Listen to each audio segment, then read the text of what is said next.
আহি পেলাই আমাৰ এইবাৰ এইটো গ্ৰাউণ্ড ফ্ল'ৰ নহয় ছেকেণ্ড ফ্ল'ৰ হয় বাৰু ইয়াত দেখাই আছোঁ আমাৰ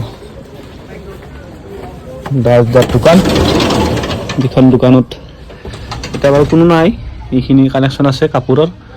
তাৰপিছত এইবিলাক গিফ্ট চিপ আছে এইবিলাক যিখিনি ছোৱালীয়ে ব্যৱহাৰ কৰা বস্তু এইখিনিও আছে ইয়াত গোটেইখিনি আছে পাব খেলাৰ সামগ্ৰী পাব গোটেই বেট এতিয়াতো ক্ৰিকেটৰ সময় বেটো আছে বেট ক্ৰিকেটৰ যিখিনি সামগ্ৰী লাগে জাৰ্চিৰ পৰা ফুটবলো আছে গোটেইখিনি আপুনি পাই যাব ইয়াত এতিয়া সৰু ল'ৰাৰ কাৰণে কেৰম বৰ্ড আছে আৰু এতিয়া বেডমিণ্টনৰ সময় সেয়াও আছে পাই যাব আপোনালোকে তাৰপিছত দেখাই আছোঁ এই এতিয়া ঠাণ্ডাৰ কাৰণে জেকেট এইবিলাক পাই যাব ইয়াত কিছুমান পাৰফিউম আছে বাৰু গিফ্ট চিপ আছে এইখিনি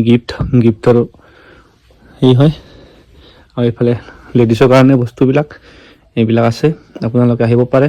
লেডিছৰ কাৰণে ঠাণ্ডাৰ কাৰণেও কাপোৰ আছে তাৰপিছত এইফালে আজিকালি ল'ৰাবিলাকৰ কাৰণে এইবিলাক তাৰপিছত জোতা চেণ্ডেল গোটেইখিনি আছে এইখন মা এণ্টাৰপ্ৰাইজ হয় ৰেহাবাৰীতে আপোনালোকে আহিলে গম পাব ভাল অফাৰ দি আছে এতিয়া আকৌ মাঘ বিহু পিকনিকৰ সময় আপোনালোকে আহক ইয়ালৈ বস্তুবিলাক কালেকশ্যন কৰক ভাল বস্তু আছে আমি ইয়াৰে এইবিলাক ইউজ কৰি আছোঁ দাদাৰে তো এইখিনিতে আমি মিনি ব্লগটো সামৰি মাৰিছোঁ ধন্যবাদ।